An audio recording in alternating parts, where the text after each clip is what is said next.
Good evening, everyone. Welcome back once again to Vicious Rants. And of course, I am your host, your YouTube messiah of an imitator, never duplicator, Superstar 10 Vicious. And we're going to go over Raw this week. Was in Wichita, Kansas. And well, before we get into this week's show, we're going to switch gears, talk about last week via the SmackDown Rewind and the big highlights from last week's SmackDown. Well, there was no opening intro, no opening segment or promo or talk show thing or whatever. It was just Cole and McAfee over in like a Gene Okerlund spot, highlighting, going over the card for the night. Show started out with Drew McIntyre going against Sheamus and, well, okay, stop me if you've heard this one. An angry, jacked up Scotsman picks a fight with an angry, jacked up Irishman. It went that goes just about as well as you would expect. These two boys did not disappoint one bit, and you know, it was very much so just like what before with them two. These guys don't disappoint, man. These two know each other so fucking well, and you know, I hate to use this example, but it's almost in like a Mick Foley, Terry Funk-esque kind of way where they're such good friends and they know each other so well they can put on a hell of a match. Or even more modern day reference, like a Shawn Michaels Triple H-esque. With, you know, Christ, Shawn and Triple H's matches against each other were fucking phenomenal. There's no other way around that. But, yeah, that match ended into a no contest. Both guys went to Adam Pearce later on at two different parts during the night saying, I want a rematch, I want to win my chance to be in the Money in the Bank. It was a Money in the Bank qualifying match. I don't remember if I mentioned that beforehand. But both times, Pearce said, I'll look into it. So, 10 gets you 20. If not this week, then sometime relatively soon, they're going to get another match for it.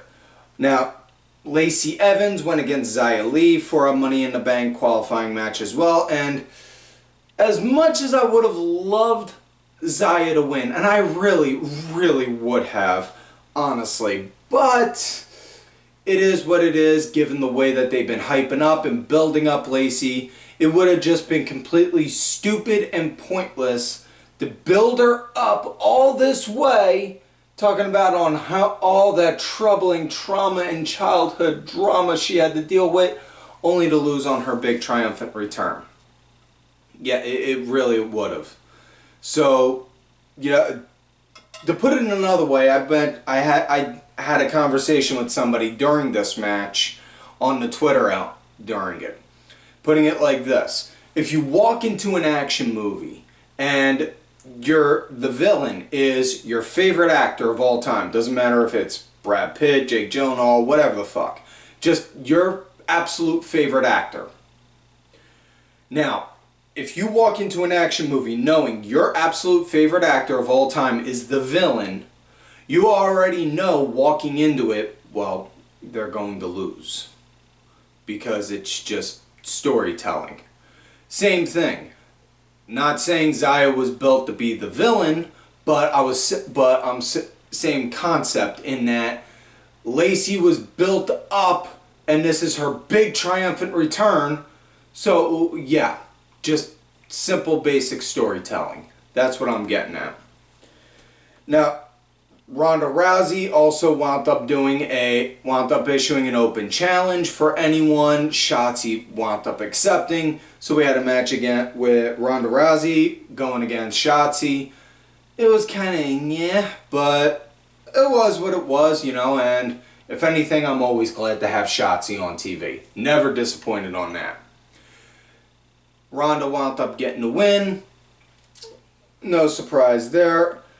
Also, Gunther wound up having a match challenging Ricochet for the Intercontinental Championship, which Ricochet lost. So your winner and new Intercontinental Champion, Gunther.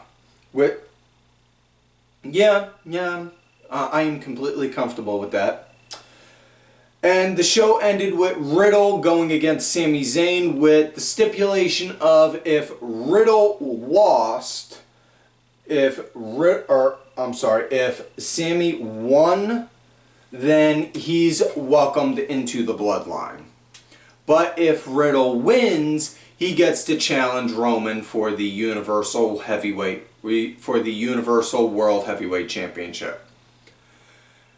These two put on a hell of a good match. I absolutely dug the hell out of it. Paul Heyman on commentary emphasizing on how, well, I said to Sami, I never said he would be welcomed in. I said this would give me influence to encourage to welcome him in.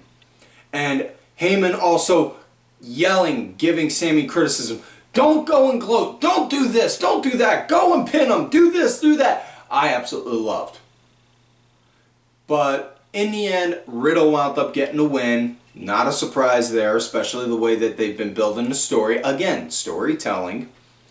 So yeah, that's it. So now that we're done talking about it last week, let's get into this week's show. It started out with Miz TV, with Miz introducing his guest, my savior, Paul Heyman, and Paulie introducing himself, hyping up the Miz's reality show, which, on a side note, listen, I'm not a fan of reality shows. Never have been. I'm just curious, though. Has anyone watched it? Has anyone that watches this show watched that? Because if you have, leave something in the comments to let me know on how it is. Because if you can convince me to watch it, maybe I will. But either way. Paulie winds up helps Miz hype up his reality show and then hypes up the match coming up this Friday with Riddle versus Roman. And then talking about, we're looking to add something to make it more, to give it more of a wow. Trying to think of a special stipulation for it. And then we thought, and then get cut off by Riddle. Riddle comes down, starts ripping into the Miz, throws out a whole ton of shade and jokes at him from last week where he was making jokes about Miz having tiny balls, this, that, and the other kind of shit. And then Riddle went fucking off. Like, well, I don't want to say he went off, but he got fucking hot at Paul and went and got all sorts in his face, like in his business. Like, dude, come this Friday, I'm going to beat Roman's ass and I'm going to be the Universal World Heavyweight Champion. And the only way Roman's going to beat me is if he kills me. Like, dude, I ain't never seen Riddle go off like that. That's actually pretty damn impressive. Wow. And then Paul wound up saying, before you so rudely interrupted, wanted to mention that there was an added stipulation. If you lose this match, you will never get to challenge for the WWE Universal World Heavyweight Championship again so long as Roman Reigns is champion. And he intends to be champion for a very, very, very long time, Mr. Riddle. So, and then after that, he then proceeded to introduce the Usos, who then came out and looked like they were circling the wagon, circling the ring. And Riddle's like, all right, y'all want to come at me? All right, let's do this. I'll beat both y'all asses. And then the Street Profits music came out, and then they got Riddle's back. Then they cut the commercial. We come back. We got first match of the night. Montez Ford against Jimmy Uso with Dawkins and Jay ringside. Ford wound up leading the pace on it. Really good showing by Ford. I can't put over it enough. Now, they did also talk about it on the commentary. Ford, he did put on a little bit more size, and not in a negative way. Not in a negative way whatsoever. No. It's like he put on a few extra pounds of muscle, But, man, I can't put this over enough. If and when the Street Profits ever do break up, I guarantee Ford is going to wind up being a megastar when that happens. I'm not saying I want it to happen. Far from it. If anything, I'd like them both to still be a tag team, but get to go and do single shit. Like let Ford go and chase after the US title at some point while still being a tag team. And then let him go and do killer tag team matches while being the US champ. Shit like that. A really good match. I dug the hell out of it. Match came to an end when Jimmy got the win. Ford, he was picking up the pace and the momentum. Wound up going for a frog splash. Landed, but Jimmy got his knees up. Ribs to the knee to ribs. Then went for the pin. 1, 2, 3. I'll admit it's a little different than what we've normally seen over the past couple weeks for finishes with the Usos or any time, because I don't ever recall anyone getting a pinfall win over Ford. Excuse me, over Ford doing that. But either way. Next up, we were supposed to have a match, but it turned into a schmaz. Dana Brooke was supposed to defend her 24/7 title against Becky, which was last week. I went over it. But before the bell could even ring, Becky got in, beat the shit out of Dana, slapped the piss out of her, something fierce, and then cut a promo talking about on how I don't give a damn about your 24/7 title. I want my title and what's rightfully mine.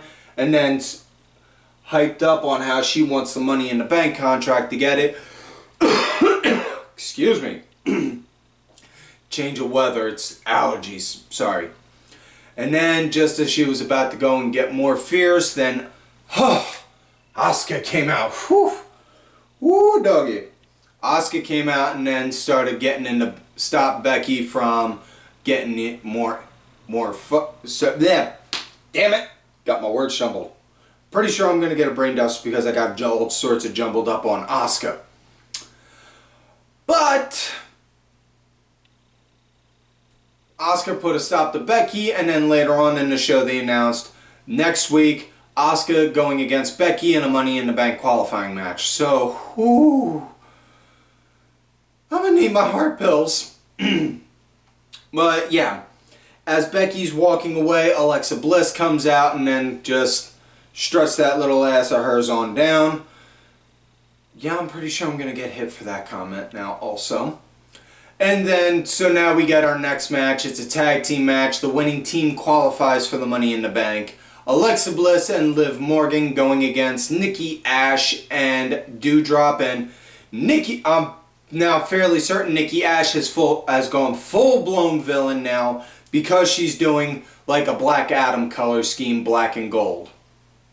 All I'm waiting for now is for her to just yell Shazam.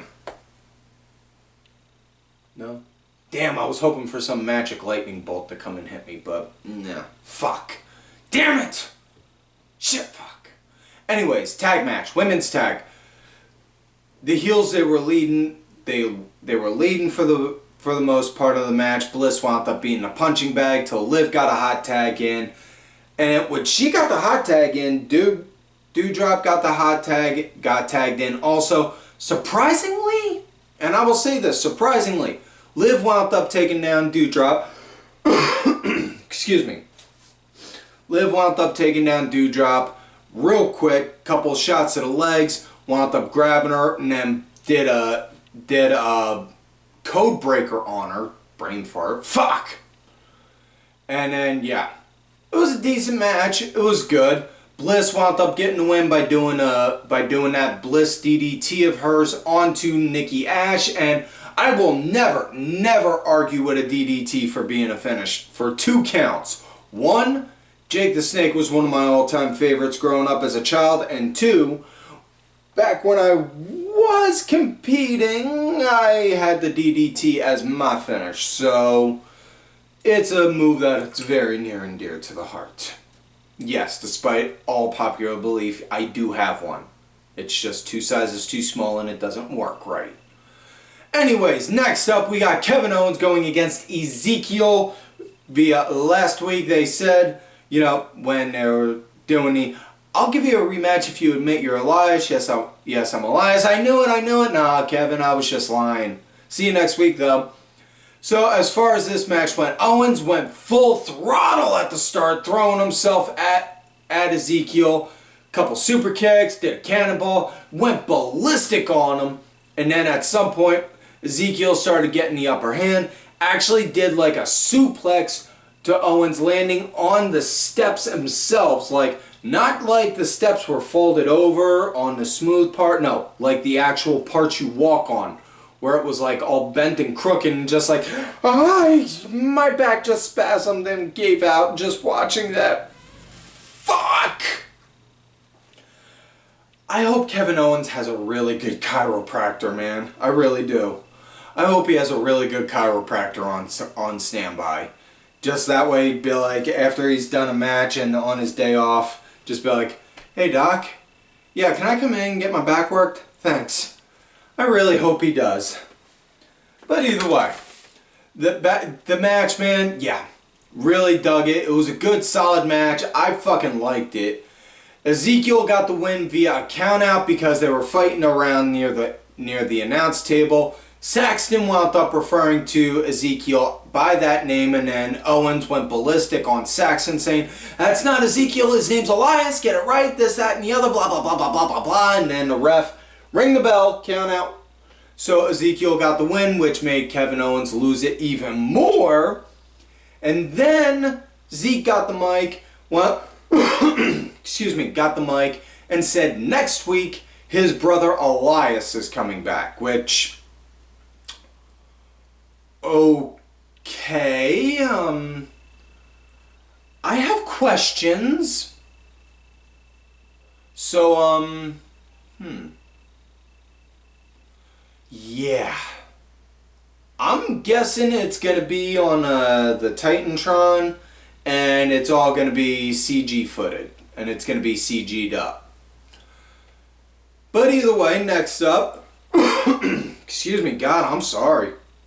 Ugh. MVP going against Cedric Alexander, and this is to just end the whole MVP's Omos Cedric bit once and for all. MVP wound up, Cedric was leading the pace pretty quick, but once he wound up trying to go and run on the ropes, Omos just put his hand up there to stop him. Like, whoa! MVP then proceeded to catch the pace, and then wound up hitting the playmaker, 1, 2, 3, got the win, which kind of funny considering, you know, Chris Jericho wants to refer to MVP as a jobber, but you know, Jericho can hang his hat on, he beat Bill Goldberg in a fight, but MVP's a purple belt in judo and jiu-jitsu, and guarantee that dude has whooped more ass before being trained like that, and now that he is, man's just a straight up shooter and can whoop ass with no problem. Not bad for a jobber though, right? Moving along, next up we got AJ Styles going against Seth. Well, it's not frickin', it's Seth Elizabeth Rollins. His middle name is Elizabeth, people. AJ Styles going against Seth Rollins. Now, earlier, prior to the match, Seth wound up having a backstage interview talking about on how AJ doesn't have the killer instinct. And AJ wants to be mad because of what Seth did to Cody, this, that, and the other, and then right out of nowhere, AJ, wham, did a running sneak attack on him, then cut a promo saying that what he did to Cody was cowardly, he's got no heart, you want to question if I got a killer instinct, well, I'm going to show you when I step in that ring tonight. Excuse me. Then we get to the match. AJ, he was leading at the start. Seth wound up picking up the pace and led into the break. Both guys were going all out on this. This match was fucking awesome. I can't put it any other way. It was awesome. I absolutely loved it. If you're going to go back and watch one match from this week's Raw, definitely recommend AJ Styles versus Seth Rollins. You know, so match came to an end when AJ, he wound up having him in the position for Styles Clash. He didn't have him up, but he just had him prepped over under the legs.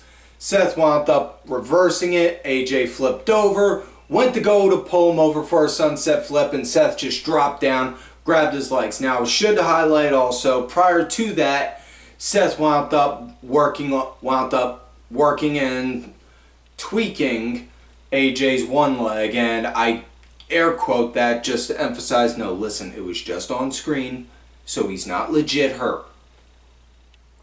Next up, we got Riddle going against Tommaso Ciampa with Miz on commentary, which I gotta say, I kind of like, because, yeah, I get it. You want to emphasize and highlight Miz on TV for the show, but you don't want to just put him out there for the sake of putting him out there, so you're going to give him a story.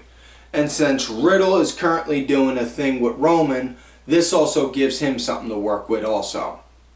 Because now Miz is getting to be the hype man for matches coming up, all the while also having to deal with Riddle, and once, you know, Riddle's done with Roman, Miz is going to jump in right at him. So that works out in that favor. But either way, as far as this match went, man, a lot of good striking. A lot of good solid striking. But then again, that's also Ciampa's style.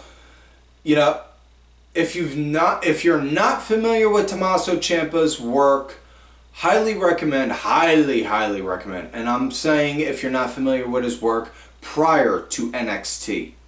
If you're not familiar with Ciampa's work, highly recommend you go and check out his work in Ring of Honor. His stuff was freaking amazing. That's what drew me to being a fan of his. Either way, match came to an end when Riddle wound up popping an RKO onto Ciampa and got the win. 1, 2, 3, that was it. Next up, we got Chad Gable going against Mustafa Ali. And what a really good action with Gable leading the pace, really good technical style. You know, and I will say this. Now, while this Raw was not like, oh my God, it's 5-star spectaculars all across the board. No, far from it. But there was good matches during the course of the show. You know, there were damn good matches, and I really freaking liked it. Damn. Listen, and you know, I make this argument all the time. Watch what you like and turn off what you don't. And if you want to go and say, oh, well, you're just a WWE sheep. No, dude, fuck that. No, I just watch whatever wrestling you can put in front of me because I just fucking love wrestling. WWE is just the most easily accessible. That's why I watch it more than anything. Because I love wrestling and I love the fact that I got easy access to it. So, either way, Gable, Mustafa, really great match. Can't put that over enough. I loved it. It came to an end when Mustafa Ali had Gable down on the mat. He was getting ready to go up, looking like he was going to do like the 054, I believe, or maybe just a shooting star, whatever, any move. But as he was doing that, excuse me, Otis went to go and pull him out of the way, went to go pull Gable. Next thing you know, as he's doing that, in front of the ref starts yelling at Otis, and then Ali sees it and he's like, what the hell? What? What are you doing? And then Gable winds up getting back up on his feet, and then winds up hitting him with a rolling German suplex, like he rolled through, still held on to him, and then deadlifted him into a German. 1, 2, 3. I thought that was interesting because that was a different kind of finish than we normally see Gable do. And I hope I am speaking this into existence, but one day, we are going to get Gable Stevenson go against Chad Gable in the ring, and oh my God, it will be glorious. So now we come to the last match of the night, Rey Mysterio versus Veer Mahaan. Yeah, do I really gotta even explain on how this match went? Veer wound up pretty much decimating Rey, beat the shit out of him, and then hit him with the cervical clutch. That's it, plain and simple. Yeah. So now the final segment of the night was Austin Theory and Bobby Lashley doing a pose-off via the bodybuilding ways. And Theory going first with the double bicep pose. The over the the side pose, and then the all over pose. And then Bobby like, kid, alright kid, I'll give you that. But just watch, after I'm done this, I'm going to beat you here, and then I'm going to whoop your ass and take your title. And then Bobby Lashley did the double bicep pose, and then did the side pose, and then went in like that and all that jazz. And then after it was done, Adam Pearce wound up trying to have the crowd give a fan reaction for who won. But Austin Theory wound up saying, whoa, before we do, Bobby, one more pose you forgot to do. And then squirted him in the face with a big thing of oil, and then proceeded to beat the crap out of him. And then Lashley wound up walking away, getting taken to the back to get his eyes flushed.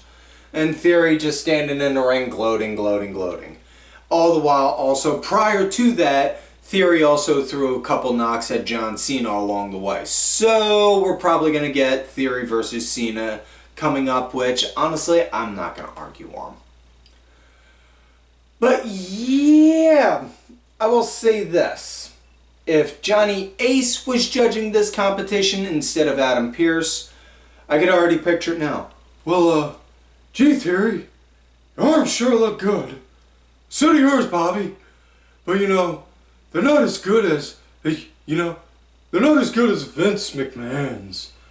His arms sure are huge. Your arms aren't as shiny either. Maybe you should ask the boss for some oil. You need me to oil up your back, boss? Or your arms? They look great today. So big and vascular. Yeah. And when Corey Graves was emphasizing, saying, when Theory was doing his poses, saying, look at the vascularity, I died laughing just thinking Vince or Bruce Pritchard had to fucking feed him that line. Yeah. So yeah, that is it for this week's show, folks. So don't forget to like the video, subscribe to the channel, go back, watch some of the other episodes when you can. Look for me on the Twitter at TimVicious. Thank you to my executive producer, Ollie Ray Ben, who did provide the music for this week's show. Make sure y'all check out it on iTunes, Spotify, SoundCloud, YouTube, all that good shit. Details are down below. Also, thank you to contributor of the show, LFC Lingerie Fighting Championship, a little bit of wrestling, a little bit of night, a whole lot of attractive women wearing a little bit of nothing. Also, folks, make sure you check out these cool ass cats right on the Twitter. Kenny Killer Deals be on the squad. I be Diabolica RA.